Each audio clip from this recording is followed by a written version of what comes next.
They called it the ultimate expression of naval supremacy, the ability to hit what you could not see, to destroy an enemy in total darkness, to fire 9 16-inch guns with the precision of a single rifleman. On the night of November 14, 1942, in the waters off Guadalcanal, Japanese naval officers aboard the battleship Kirishima witnessed something that violated every principle of their naval training. American guns firing in perfect salvos through complete darkness, hitting targets with impossible accuracy, delivering destruction faster than seemed physically possible. The Japanese Navy had owned the night since the war began. They had trained for it, perfected it, built their doctrine around it. Superior optics, superior training, superior aggression in close-range night actions. They had proven it at Java Sea, at Savo Island, in engagement after engagement where American forces had been caught flat-footed in darkness and destroyed. But on this night, something was different. The Americans were firing with a speed and accuracy that made no sense.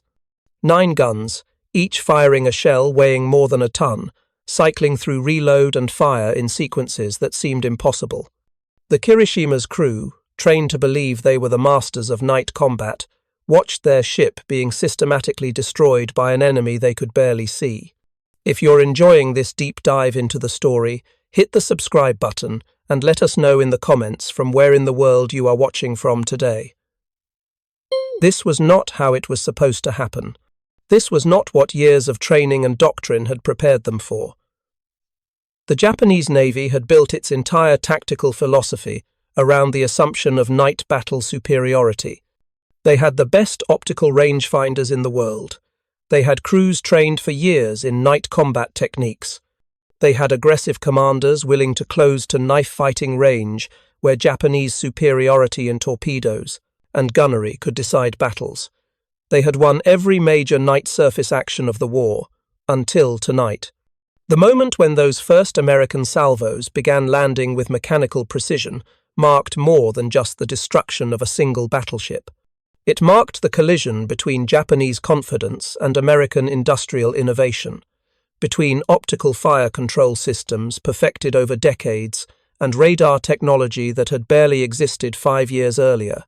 Between the old way of naval warfare and something entirely new, the men aboard Kirishima, many of them veterans of multiple engagements, could not understand what was happening. The Americans were supposed to be inferior at night fighting.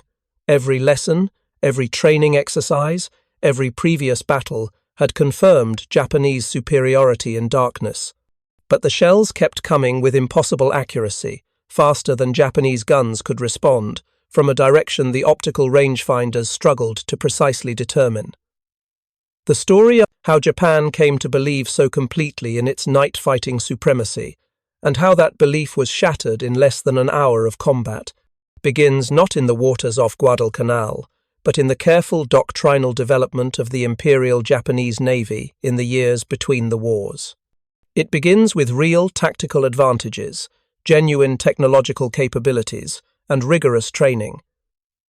It begins with victories that seem to confirm every assumption, and it ends with the realization that technological innovation had rendered those advantages obsolete, that confidence built on past success had become dangerous delusion, and that the industrial capacity to develop and deploy new weapons systems mattered more than traditional skills, perfected over generations.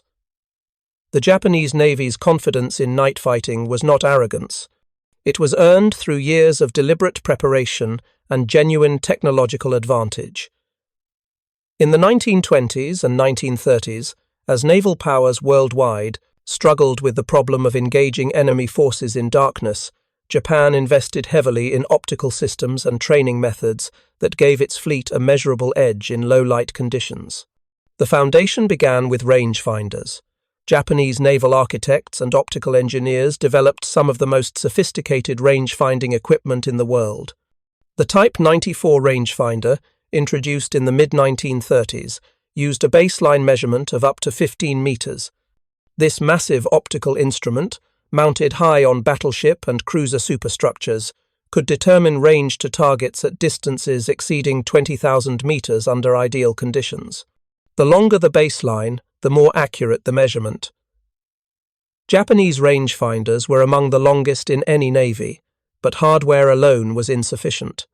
The Imperial Japanese Navy understood that optical rangefinding in darkness required exceptional crew training.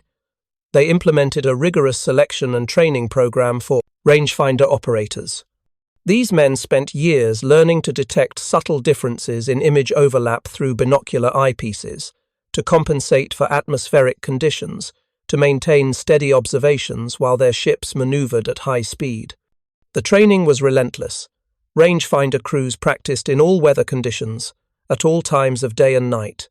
They learned to exploit every advantage that darkness offered, particularly during specific lunar phases when ambient light was minimal but not completely absent. Night combat doctrine extended beyond rangefinding.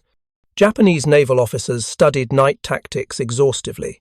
They developed aggressive engagement doctrines that emphasized closing rapidly with enemy forces, using superior night vision capabilities to achieve surprise and pressing attacks with overwhelming force before opponents could effectively respond.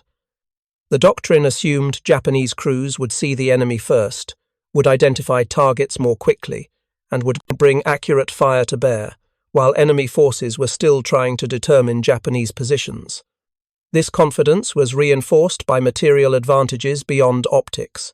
Japanese cruisers and destroyers carried the Type 93 torpedo, known to the Allies as the Long Lance.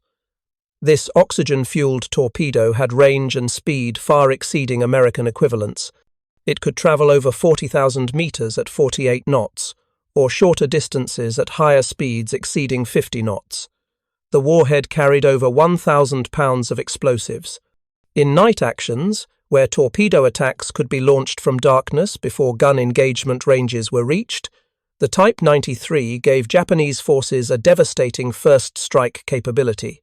The tactical combination was potent. Superior optical rangefinding for gun engagements, superior torpedoes for close-range attack, aggressive doctrine emphasizing rapid closure and overwhelming local superiority.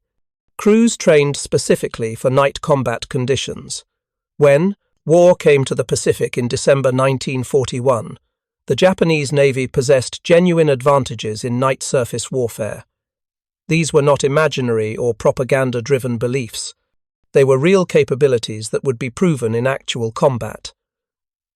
The first major test came at the Battle of the Java Sea on February 27, 1942. A combined Allied force of cruisers and destroyers, under Dutch Rear Admiral Karel Doorman, attempted to intercept Japanese invasion convoys approaching Java. The battle began in late afternoon and continued into darkness. As night fell, Japanese forces demonstrated exactly the advantages their training and equipment provided. Japanese cruisers maintained accurate fire in deteriorating light conditions, while Allied forces struggled to acquire targets. Japanese torpedoes launched from ranges where Allied ships could barely detect the attacking destroyers, struck with devastating effect. The Allied force was destroyed. 5 ships sunk, including 2 cruisers and 3 destroyers. Japanese losses were negligible. The victory at Java Sea confirmed Japanese doctrine, but the true demonstration of night fighting supremacy came 4 months later at Savo Island. On the night of August 8 to 9, 1942, Japanese Rear Admiral Gunichi Mikawa led a force of 7 cruisers and 1 destroyer through the waters north of Guadalcanal. American and Australian forces had just landed Marines on Guadalcanal and were supporting the operation with a screening force of cruisers and destroyers positioned around Savo Island. Mikawa's force approached in darkness. Japanese lookouts, trained for years in night observation, spotted the Allied screening vessels first. The Japanese force closed to attack range without being detected. At approximately 1:30 a.m., Mikawa ordered his ships to open fire. The Japanese attack was devastating and nearly perfect. Within 30 minutes, 3 American heavy cruisers, Astoria, Quincy, and Vincennes, were burning wrecks that would sink before dawn. The Australian cruiser Canberra was fatally damaged and had to be scuttled. A 4th American cruiser, Chicago, was torpedoed and damaged. More than 1,000 Allied sailors died. Japanese losses totaled 58 men killed and damage to 3 cruisers, none seriously. The Battle of Savo Island represented one of the worst defeats in United States Navy history.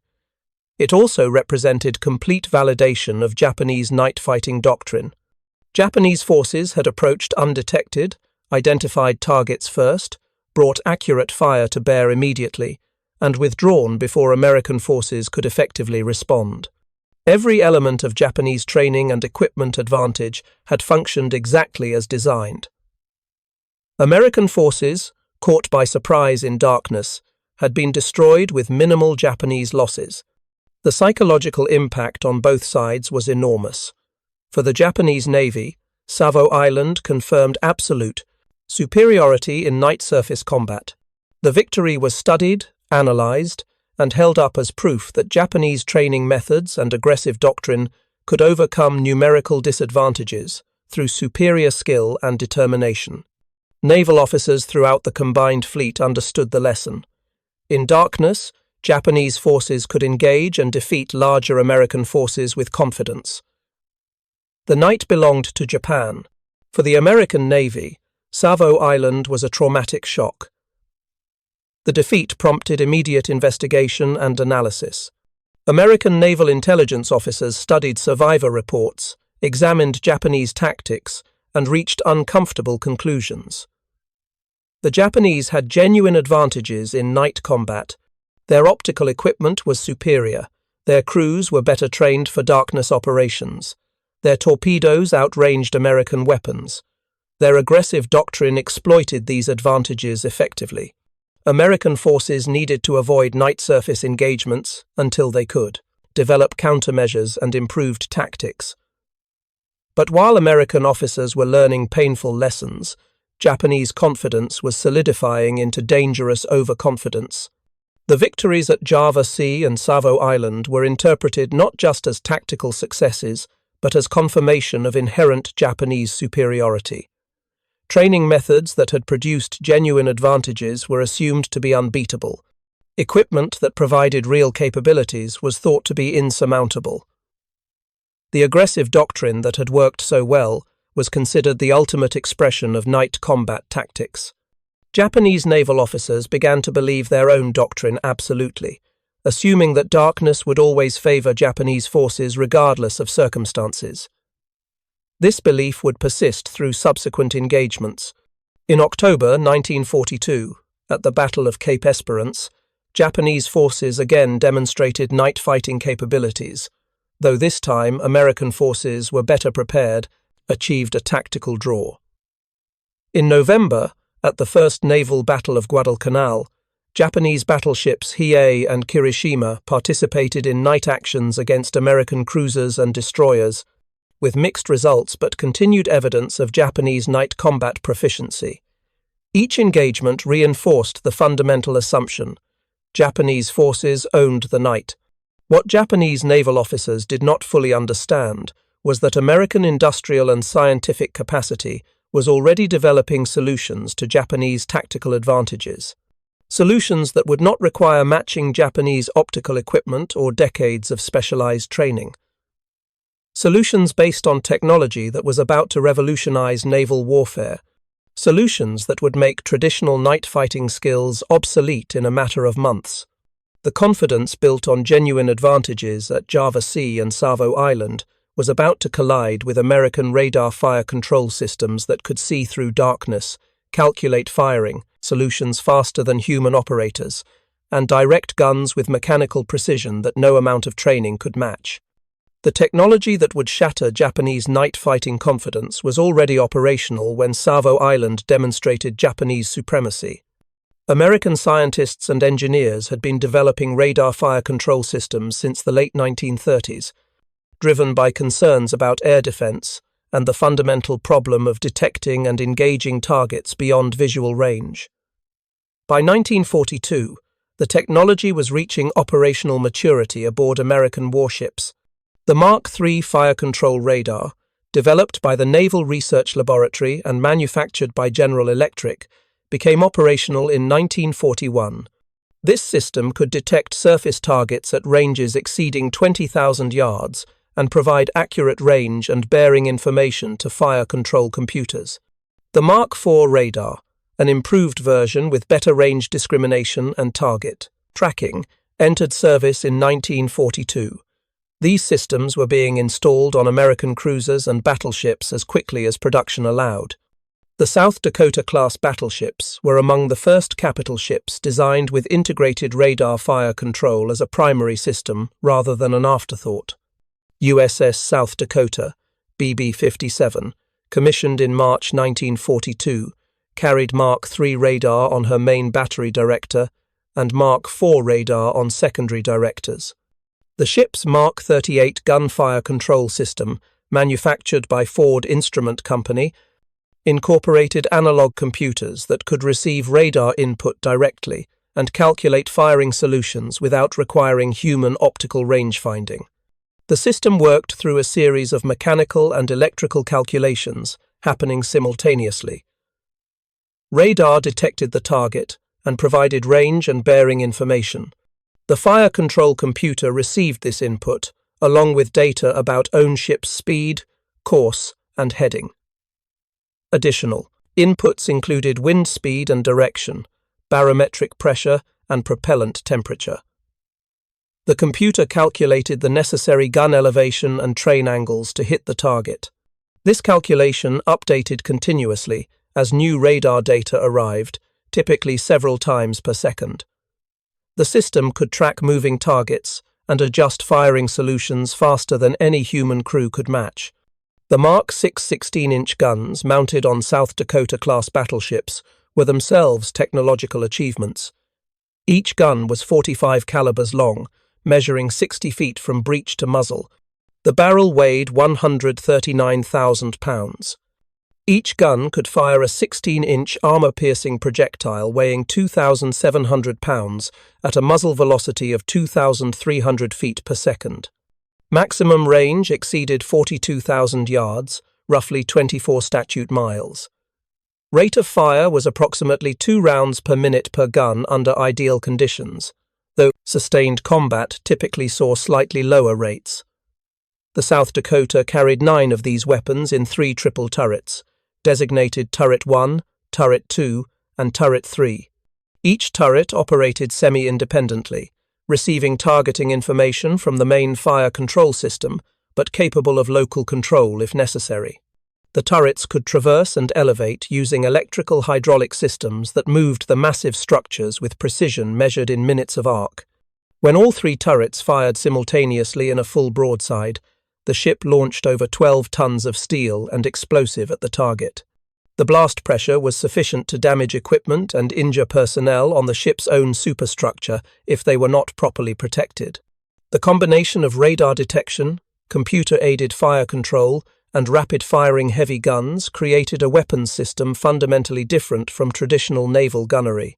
Japanese optical rangefinders required human operators to visually acquire targets, manually track them, and provide range information to other human operators who calculated firing solutions using mechanical computers with manual inputs.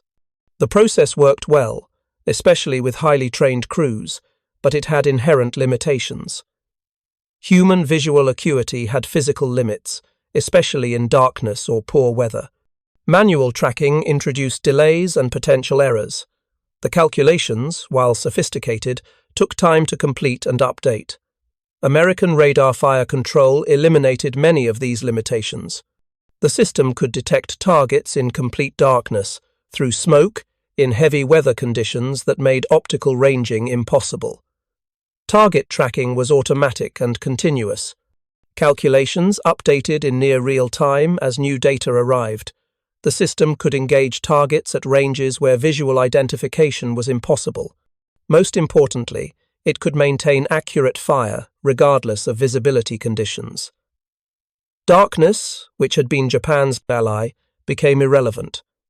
USS South Dakota arrived in the South Pacific in September 1942 and joined Task Force 64 supporting operations around Guadalcanal.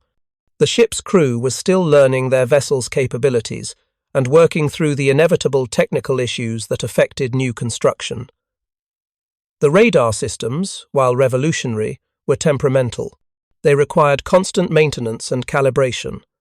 Operators were still developing procedures and learning to interpret radar returns correctly. The integration between radar and fire control computers occasionally produced erratic results, but the fundamental capability was there, and it was improving with each day of operation.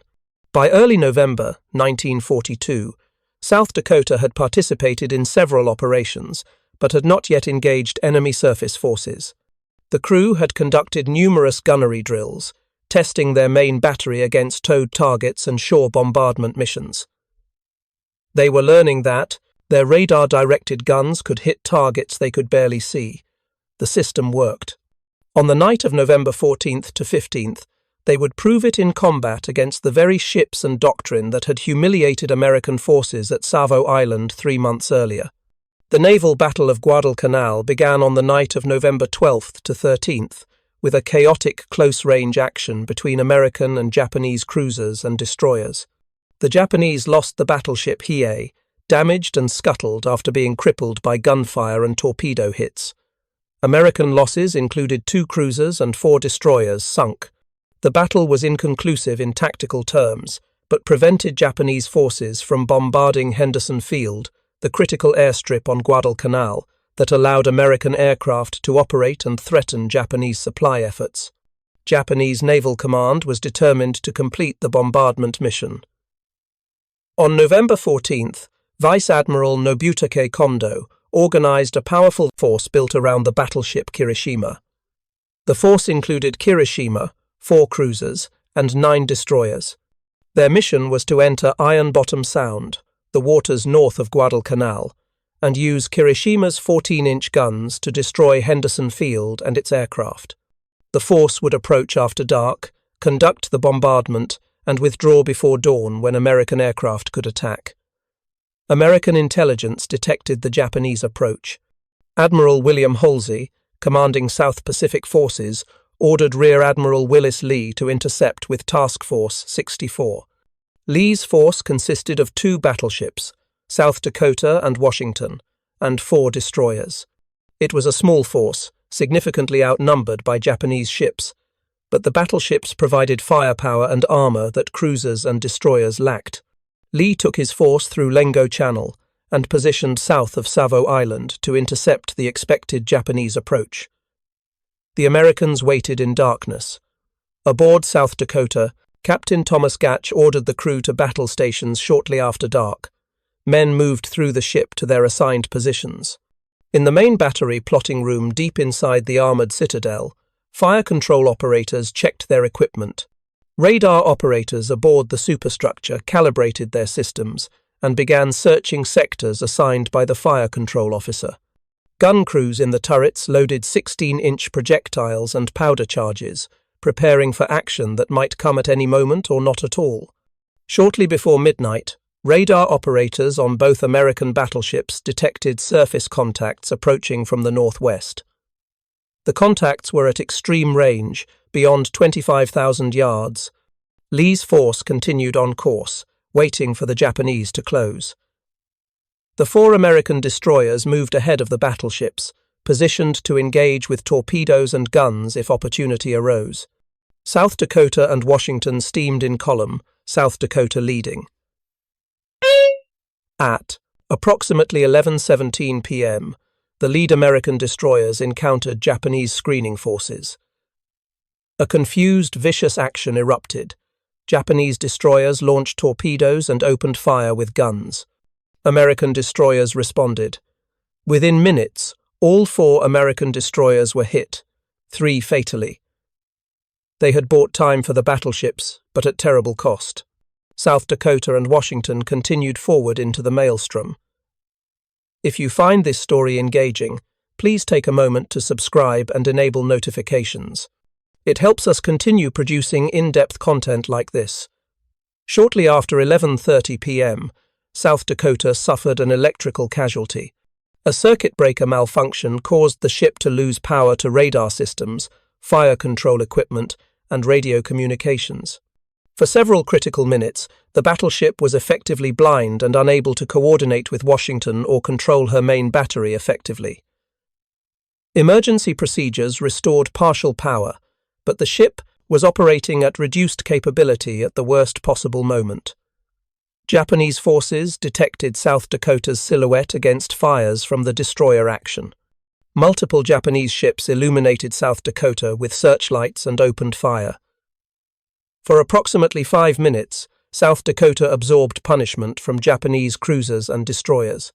Shells struck the superstructure, destroying radar antennas, fire control equipment, and secondary gun positions. The ship's armor belt prevented fatal damage to machinery spaces and magazines, but the vessel was being savaged. Captain Gatch ordered emergency maneuvers, trying to evade the concentrated fire, while damage control parties fought fires and worked to restore full power. Washington, following several thousand yards behind South Dakota, had maintained full radar capability throughout. Her fire control systems tracked multiple Japanese contacts.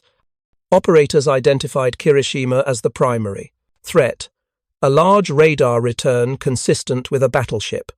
Washington's Captain Howard Lee, no relation to Admiral Lee, ordered the main battery to engage Kirishima at a range of approximately 8,400 yards. At 11:58 p.m., Washington opened fire. The first salvo from Washington's 9 16-inch guns illuminated the night. 9 massive guns fired within a fraction of a second of each other, the precisely timed sequence designed to minimize dispersion and maximize the probability of hits. The shells arced through darkness, guided by calculations updated continuously from radar tracking. Flight time at 8,000 yards was approximately 15 seconds. The first salvo straddled Kirishima, with at least one shell striking the superstructure. The Japanese battleship's crew felt the impact and saw the flash, but in the chaos of the engagement, with South Dakota burning and multiple ships firing, they could not immediately identify the source of this new threat. Washington's fire control system had tracked Kirishima continuously throughout the engagement. As soon as the first salvo was fired, the system was already calculating corrections based on observed fall of shot. Radar operators marked splash locations. Computers adjusted for Kirishima's movement and Washington's own course changes. The second salvo fired approximately 40 seconds after the first. This pattern continued with mechanical precision. 9 16-inch guns firing, reloading, firing again. Each salvo delivered over 12 tons of armor-piercing projectiles. The rate of fire averaged slightly under 2 salvos per minute, far faster than Japanese optical fire control could have managed under similar conditions. Kirishima's crew attempted to respond, but they faced impossible circumstances. The battleship's optical rangefinders could not precisely locate Washington in the darkness. The ship was not illuminated like South Dakota. Japanese fire control operators struggled to determine range and bearing accurately. They could see gun flashes when Washington fired, but calculating a firing solution from muzzle flash alone was nearly impossible, especially with the target maneuvering. Kirishima's 14-inch guns fired back, but the salvos were poorly directed. Most shells fell nowhere near Washington. Meanwhile, Washington's salvos continued landing with devastating accuracy. The third salvo struck Kirishima's forward superstructure and turret 3, the aft main battery turret. The 16-inch armor-piercing projectiles, each weighing over a ton, punched through the battleship's armor with tremendous force. Inside Kirishima, the impacts were catastrophic. Shells detonated inside the hull, destroying machinery, rupturing steam lines, igniting fires. The ship's communication systems were severed, steering control was damaged. The vessel began to lose speed and maneuverability. The fourth and fifth salvos struck along Kirishima's length. Hits accumulated on the superstructure, gun turrets, and hull. A 16-inch shell striking a warship does not simply explode on impact. The armor-piercing projectile is designed to penetrate before detonating. It punches through armor plate, travels through internal spaces, then explodes with hundreds of pounds of high explosive. The blast and fragmentation destroy everything in the immediate vicinity. If the shell strikes near machinery, it can disable engines, generators, pumps. If it strikes near magazines, it can cause secondary explosions that tear the ship apart. If it penetrates living spaces, the casualties are horrific. Kirishima absorbed at least 9 direct hits, possibly more, in approximately 7 minutes of engagement. Washington fired 75 16-inch shells during the action. At 8,000 yards against a large target, with radar-directed fire control providing continuous tracking, a hit rate of 10 to 15% was reasonable. 9 confirmed hits represented exactly that performance level. Each hit caused massive damage. The cumulative effect was overwhelming. By midnight, Kirishima was no longer combat effective. The ship was on fire in multiple locations. Steering control was lost. Speed had dropped to single digits.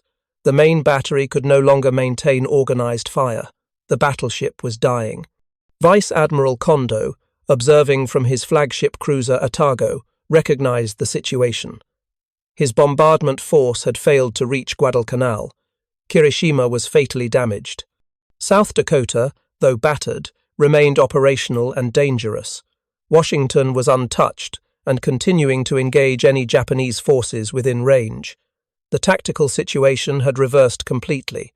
Instead of bombarding Henderson Field, Japanese forces were being destroyed by American battleships that could somehow fire accurately in complete darkness. Kondo ordered withdrawal. Japanese ships that could still maneuver turned away and began moving northwest, toward safer waters. They left Kirishima behind, burning and unable to keep up. Kirishima remained afloat through the early morning hours of November 15th, burning and listing.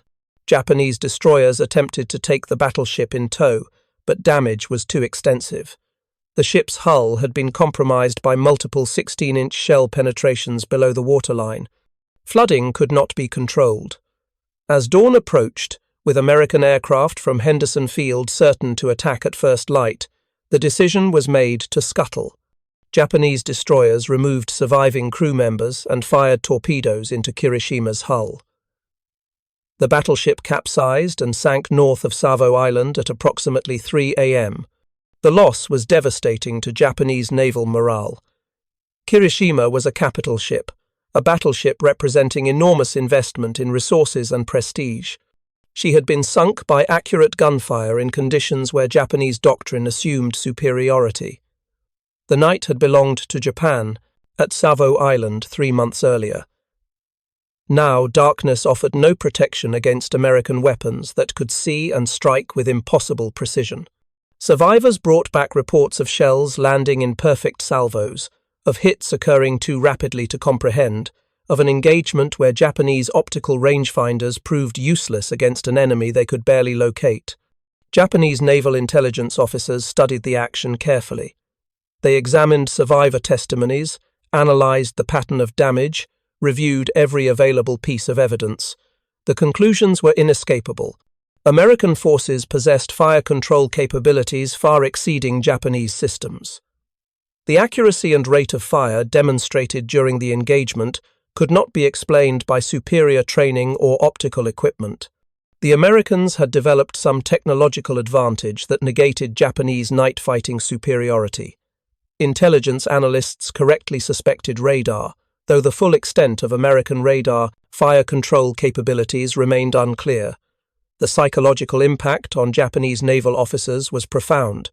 The doctrine that had guided their tactical thinking, the training methods that had consumed years of preparation, the confidence built through victories at Java Sea and Savo Island, all were suddenly inadequate. If American ships could engage accurately in complete darkness, then Japanese advantages in optical equipment and night training became irrelevant. The fundamental assumption underlying Japanese naval tactics, that darkness favored Japanese forces, was wrong. Officers who had witnessed the engagement or studied the reports understood that something had changed fundamentally in naval warfare. But understanding the problem and solving it were different challenges entirely. Japan lacked the industrial capacity and technological infrastructure to rapidly develop and deploy radar systems matching American capabilities. Japanese scientists and engineers were working on radar technology, but they faced limitations in resources, manufacturing capacity, and time. By 1942, Japan was already fighting a multi-front war that strained every aspect of national capacity. Allocating resources to develop new naval fire control systems competed with demands for aircraft production, ship construction, ammunition manufacturing, and hundreds of other critical requirements. American industry, by contrast, was accelerating radar production. Western Electric, General Electric, RCA, and other manufacturers were producing radar systems in quantities that would have seemed impossible just years earlier. The production was not just of prototypes or small runs, it was mass manufacturing of sophisticated electronic equipment. Ships were being retrofitted with radar as they entered dockyards for routine maintenance. New construction incorporated radar as standard equipment. By 1943, virtually every American cruiser and battleship would carry multiple radar systems for surface search, air search, and fire control. The technological gap was widening, not closing. USS South Dakota, despite the damage sustained during the engagement, remained operational. The ship withdrew for repairs that took several weeks. By early 1943, South Dakota was back in action, participating in operations across the Pacific.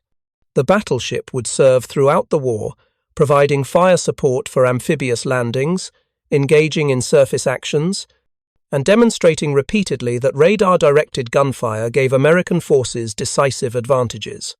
The crew's confidence in their systems, shaken somewhat by the electrical casualties during the Guadalcanal action, was restored as equipment reliability improved and operators gained experience. The broader implications extended beyond individual ships or technologies. The naval battle of Guadalcanal marked a turning point in Pacific naval warfare. Japanese forces would continue to fight with skill and determination throughout the war, but they never again achieved the kind of one-sided victories that characterized early war night actions. American technological advantages, combined with growing numerical superiority, shifted the balance decisively. Japanese night fighting expertise became a historical footnote rather than a continuing tactical advantage. The South Dakota-class battleships continued to demonstrate the capabilities that had proven decisive at Guadalcanal. The class consisted of 4 ships: South Dakota, Indiana, Massachusetts, and Alabama. All 4 served extensively in the Pacific, providing both shore bombardment support for amphibious operations and anti-aircraft defense for carrier task forces. Their heavy armor and advanced fire control systems made them valuable assets throughout the war. The rate of fire that had so shocked Japanese forces at Guadalcanal became standard procedure. The 9 16-inch guns could indeed fire full salvos in sequences approximating 40 seconds under optimal conditions. This was not a one-time achievement, but a designed capability of the weapons system. The Mark 6 guns, with their semi-automatic breech mechanisms and well-trained crews, could maintain sustained fire rates that Japanese battleships could not match. Combined with radar fire control that allowed engagement regardless of visibility, American battleships possessed overwhelming advantages in surface combat. Japanese naval forces adapted as best they could with available resources. After Guadalcanal, Japanese battleships were more cautiously employed. The risk of losing capital ships to radar-directed gunfire in night actions was considered too high given the difficulty of replacing losses. Japanese doctrine shifted toward using cruisers and destroyers for surface engagements while preserving battleships for decisive fleet actions that never materialized. This adaptation acknowledged American technological superiority without being able to counter it effectively. The psychological shift among Japanese naval officers was gradual but inexorable. Officers who had trained for years in night combat techniques, who had studied battles like Savo Island as examples of perfect execution, had to accept that their expertise no longer provided decisive advantage. Some adapted, developing new tactics that minimized American radar advantages. Others struggled with the realization that technology had rendered their skills obsolete. The careful training, the sophisticated optical equipment, the aggressive doctrine, all remained relevant only against opponents who lacked radar. Against American forces with radar fire control, Japanese night fighting capabilities were insufficient. For individual Japanese sailors who survived encounters with radar-directed gunfire, the experience was often traumatic. They had entered battle confident in their training and equipment, believing darkness would favor Japanese forces, as it always had. Instead, they experienced accurate shell fire, coming from enemies they could not precisely locate, hits landing with mechanical regularity, and the helpless realization that their own weapons could not respond effectively. The psychological impact was similar to what Japanese tank crews experienced at Saipan when they discovered 50-caliber machine guns could penetrate their armor. The equipment they trusted failed to protect them. The doctrine they believed in proved inadequate. The confidence built on early war victories collapsed under the weight of material and technological disadvantage. The broader lesson extended beyond naval tactics to the fundamental nature of industrial warfare. Japan had entered the Pacific War with genuine tactical advantages in several areas.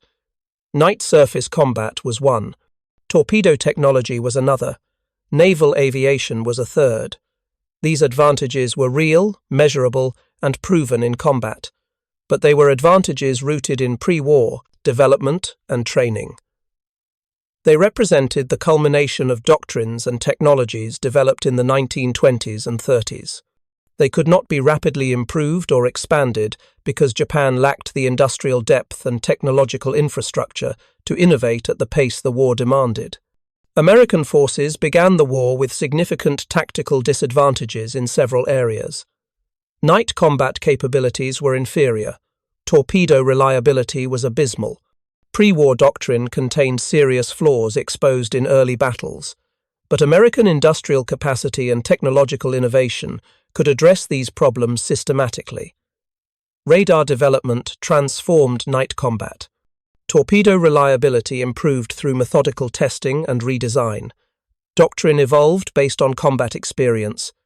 By 1943, American forces had neutralized most Japanese tactical advantages while maintaining overwhelming superiority in numbers and industrial production. The mathematics of this disparity were brutal. Between December 1941 and August 1945, American shipyards built 24 Essex-class aircraft carriers, 9 Independence-class light carriers, 8 battleships, 48 cruisers, and over 350 destroyers and destroyer escorts. This production occurred while simultaneously supporting Allied forces in Europe with ships, aircraft, vehicles, and supplies. Japanese shipyards, by contrast, launched 6 large carriers, 4 light carriers, 2 battleships, 9 cruisers, and approximately 60 destroyers during the same period. The ratio exceeded 4-to-1 in capital ships and approached 6-to-1 in destroyers. When combined with American technological advantages in radar, fire control, and damage control systems, the disparity became insurmountable. The story of Japanese confidence in night fighting and its collision with American radar fire control technology reveals essential truths about industrial warfare that transcended specific battles or technologies. It demonstrates that tactical skill and rigorous training, while important, cannot overcome fundamental material and technological disadvantages when fighting a prolonged war against an opponent with superior industrial capacity. It shows that confidence built on genuine early war advantages can become dangerous liability when those advantages are negated by enemy innovation. It illustrates that modern warfare increasingly favored nations with the scientific infrastructure and manufacturing capacity to rapidly develop and deploy new technologies at scale. For the Japanese naval officers who witnessed Kirishima's destruction, and for those who studied the battle's implications, the engagement north of Guadalcanal represented a moment of terrible clarity. The night no longer belonged to Japan. Darkness, which had been an ally at Savo Island, offered no protection against enemies with radar. The careful preparation, the sophisticated optical equipment, the aggressive doctrine, All were insufficient against an opponent who could see through darkness and strike with mechanical precision. This realization did not come through gradual erosion of confidence, but through sudden, violent demonstration in a few minutes of combat. The men aboard South Dakota and Washington who participated in the engagement understood they had witnessed something significant, though perhaps not all immediately grasped the full implications. They knew their radar systems had worked as designed. They knew their guns had fired accurately at targets they could barely see. They knew they had sunk a Japanese battleship in a night action, something that would have seemed impossible just months earlier based on early war experiences. The victory validated years of American investment in radar technology and demonstrated that technological innovation could provide decisive tactical advantages. The engagement also demonstrated something about the nature of technological change in warfare. Innovations that provide significant advantages can emerge relatively quickly when supported by adequate industrial and scientific infrastructure. Radar fire control technology had barely existed in operational form at the war's beginning. By late 1942, it was providing decisive advantages in combat. By 1943 and 1944, it would be standard equipment throughout the fleet. The pace of innovation and deployment reflected American industrial capacity and technological sophistication. Japan, lacking equivalent capacity, could not match this pace of development regardless of the skill and determination of Japanese scientists and engineers. The psychological dimension deserves final emphasis. Japanese confidence in night fighting was not arrogance or delusion. It was earned through genuine advantages and proven through early war victories. The shock of discovering those advantages had been negated was profound precisely because the confidence was justified by experience. When Japanese sailors at Savo Island destroyed an Allied force in darkness, they demonstrated real capabilities. When Kirishima's crew found themselves unable to effectively return fire against Washington, they experienced the collapse of assumptions built on those capabilities. The psychological impact of this reversal was devastating and permanent. For American forces, the development and deployment of radar fire control represented more than a tactical advantage. It represented validation of the industrial and scientific approach to warfare that would characterize American military power for the remainder of the 20th century and beyond. Problems were analyzed scientifically. Solutions were developed through research and engineering. Technologies were manufactured at scale and deployed rapidly. Doctrine adapted to exploit new capabilities. This systematic approach to innovation and deployment became as important as any individual weapon system. The night of November 14th to 15th, 1942, when 9 16-inch guns fired with radar-directed precision through complete darkness and systematically destroyed a Japanese battleship, marked more than one tactical victory. It marked the moment when Japanese naval confidence, built on decades of careful preparation and early war success, collided with American technological innovation, backed by overwhelming industrial capacity. The collision was decisive, final, and representative of broader patterns that would determine the war's outcome. Japanese skill and determination remained formidable throughout the conflict, but they could not overcome the fundamental disparity in industrial capacity and technological innovation that battles like Guadalcanal revealed with such brutal clarity. Thank you for watching. For more detailed historical breakdowns, check out the other videos on your screen now, and don't forget to subscribe.